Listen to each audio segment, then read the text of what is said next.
Domingo 10 de marzo de 2024. Tres mensajes del Evangelio de hoy, tomado del Evangelio de San Juan, capítulo 3, versículos del 14 al 21.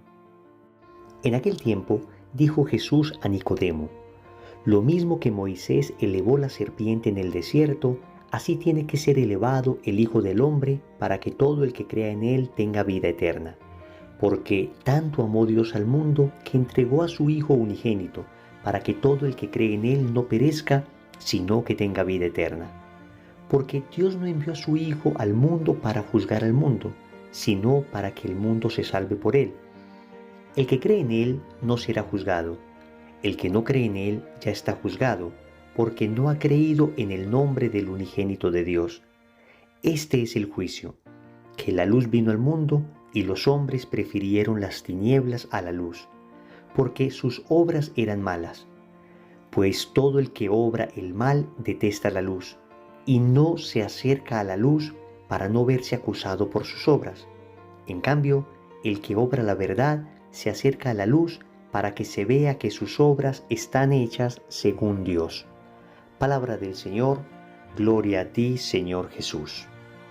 El Evangelio de este domingo, llamado Letare, por ser el cuarto domingo de Cuaresma, Letare es una palabra latina que significa alégrate, y es uno de los domingos en el que los sacerdotes se revisten de rosado, junto con el domingo Gaudete que se celebra en el Adviento, pues nos lleva a reflexionar, podríamos decir, el corazón mismo del Evangelio.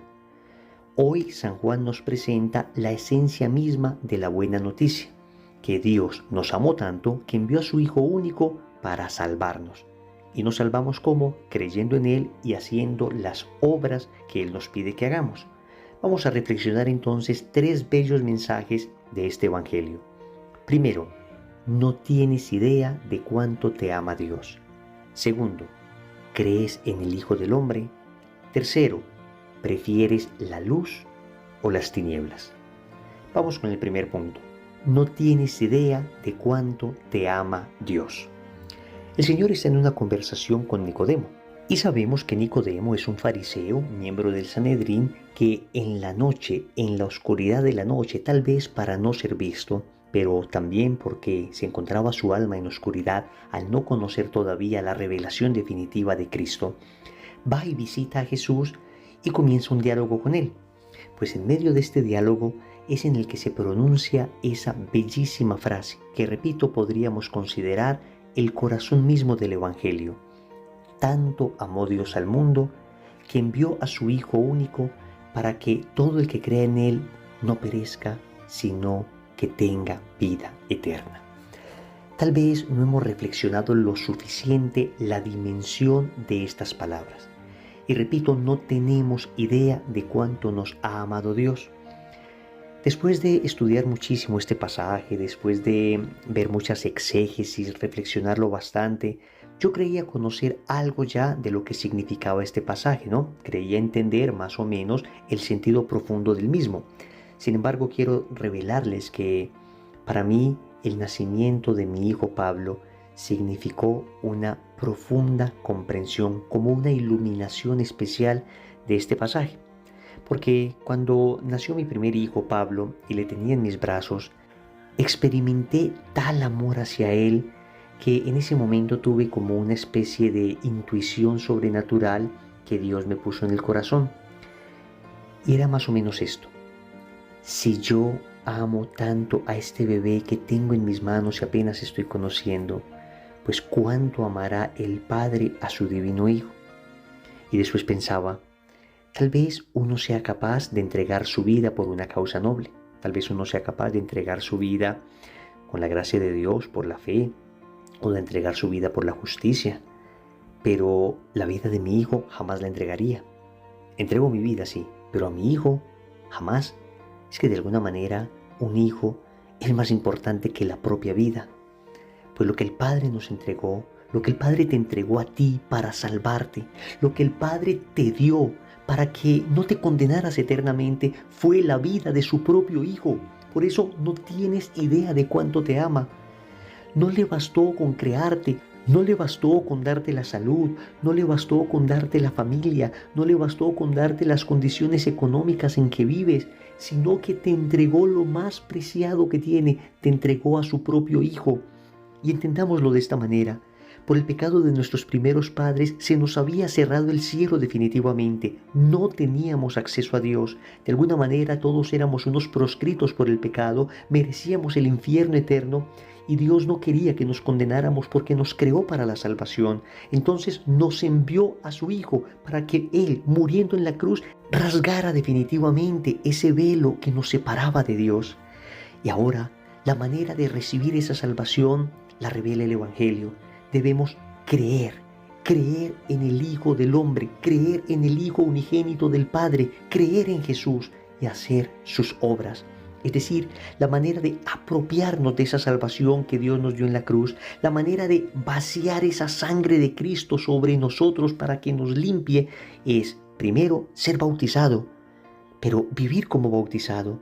Lo que recibimos en el bautismo es la gracia sacramental, es la misma sangre de Cristo que nos lava, nos libera y nos da la posibilidad de ir al cielo, nos da la capacidad de llamar a Dios Padre.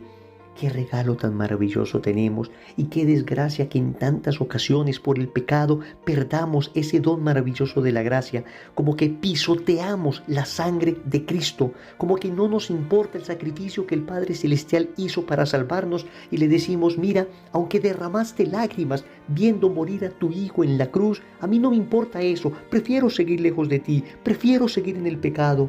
Cuánto dolor genera el Padre Celestial el pecado de uno de esos hijos por los que su divino Hijo se entregó en la cruz.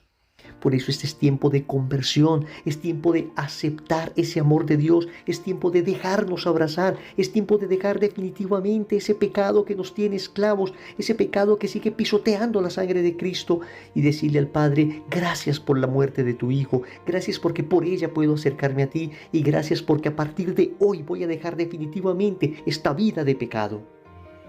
Segundo, ¿crees en el Hijo del Hombre? Jesús le dice a Nicodemo que así como Moisés elevó la serpiente en el desierto, así tiene que ser elevado el Hijo del Hombre para que todo el que cree en él tenga vida eterna. La expresión Hijo del Hombre es una expresión mesiánica. Jesús se llama a sí mismo en muchas ocasiones el Hijo del Hombre. Y cuando Jesús decía esto, estaba remitiendo a la profecía del profeta Daniel en el capítulo 7, versículos del 13 al 14. Escuchémosla. Dice Daniel, yo seguía contemplando en las visiones de la noche, y he aquí que en las nubes del cielo venía como un hijo de hombre. Se dirigió hacia el anciano y fue llevado a su presencia. A él se le dio el imperio, honor y reino. Todos los pueblos, naciones y lenguas le sirvieron. Su imperio es un imperio eterno que nunca pasará y su reino no será destruido jamás. Entonces, el creer en el Hijo del Hombre es precisamente creer en el Mesías. Ya vemos que Dios envía a su Hijo y que ese Hijo nos salva, pero necesitamos creer en ese Hijo, necesitamos dar un asentimiento a ese Hijo de Dios, necesitamos decirle, Señor, creo que no son mis méritos, no es mi capacidad, no es mi voluntad, no es nada de lo que yo haga lo que definitivamente me salvará. Es la fe en ti, el adherirme a ti, porque tú eres el único que me puede salvar. Recordemos que el hombre por sí mismo, aunque se esfuerce por ser muy bueno, no puede salvarse, porque sus acciones no dejan de ser acciones finitas. En cambio, el pecado que cometimos contra Dios fue un pecado contra un ser infinito, por consiguiente, un pecado de magnitud infinita. Por eso tenía que venir Dios mismo, la segunda persona de la Trinidad, encarnarse, morir en la cruz y reparar por nuestro pecado de carácter infinito. Dios infinito repara un pecado de carácter infinito. ¿Qué debemos hacer entonces? Creer en aquel que nos ha salvado. Dejemos de creer que la salvación viene de los hombres. Dejemos de creer que la salvación nos la va a dar un político. Dejemos de creer que la salvación nos la va a dar nuestro dinero. Dejemos de creer que la salvación nos la va a dar nuestra buena salud. Dejemos de creer que la salvación nos la va a dar nuestra inteligencia. El único que te puede salvar es Cristo. El único que me puede salvar, el único que puede sacarme del profundo hueco, del profundo hoyo en el que me he metido por mi pecado, es Cristo. Y necesito hoy pedirle a Dios la gracia de creer, y de creer con fe sobrenatural y de creer con convicción. Y cuando leo el Evangelio, que esas palabras penetren en lo profundo de mi alma, de tal manera que yo no tenga la menor duda de que debo seguir aquello que Cristo me está pidiendo, aquello que Él me está mandando. Todo lo que el Señor nos pide en el Evangelio debe ser creído, sin duda alguna, sin titubear, porque solo en Él se encuentra la salvación y la plena felicidad, incluso desde aquí, desde la tierra. Tercero, ¿prefieres la luz o las tinieblas? Y el Evangelio termina con esta tremenda sentencia. Pues todo el que obra el mal detesta la luz y no se acerca a la luz para no verse acusado por sus obras. En cambio, el que obra la verdad se acerca a la luz para que se vea que sus obras están hechas según Dios. Esto es entonces la fe que se hace vida. Yo no puedo decir, creo en Jesús. Yo no puedo decir, Padre, gracias porque me enviaste a tu Hijo, si no vivo conforme a esa fe y no vivo conforme a ese amor. Debe hacerse vida el Evangelio, debe hacerse vida esa fe. La fe debe producir frutos y frutos de luz, no frutos de oscuridad. No puede ser que yo ame a Cristo, crea en Él y mi vida sea una vida de completa oscuridad, de completa tiniebla. Al contrario, si mi vida es una vida de fe y de amor a Cristo, mi vida debe ser coherente con lo que Él enseñó. Y entonces mi vida está llena de la luz de Dios. Entonces todos aquellos espacios interiores que permanecen en oscuridad dentro de mí deben ser iluminados por la verdad del Evangelio. Todo aquello que me falta por convertirme es aquello que hay de oscuridad en mí. Pues entonces le debo decir al Señor, todavía hay oscuridades que necesito que ilumine, Señor. Todavía me falta conversión, todavía me falta coherencia. Creo en ti, te amo y agradezco al Padre que me haya dado tu sangre para salvarme. Pero todavía no soy capaz de vivir plenamente coherente esa fe. No he sido capaz todavía de ser consistente con aquello que debo creer. Por eso necesito de tu ayuda. Y por eso oramos. Y por eso nos mortificamos. Y por eso leemos la palabra de Dios. Y por eso asistimos a comunidades. Y por eso vamos a la iglesia. Porque todavía hay oscuridades en nuestro interior que deben ser iluminadas por el Evangelio. Recordemos entonces, primero, no tienes idea de cuánto te ama Dios. Segundo, crees en el Hijo del Hombre. Tercero, ¿prefieres la luz o las tinieblas? Compromiso. En el rosario de hoy pidámosle al Señor la gracia de amarle con locura. En el nombre del Padre, y del Hijo y del Espíritu Santo. Amén.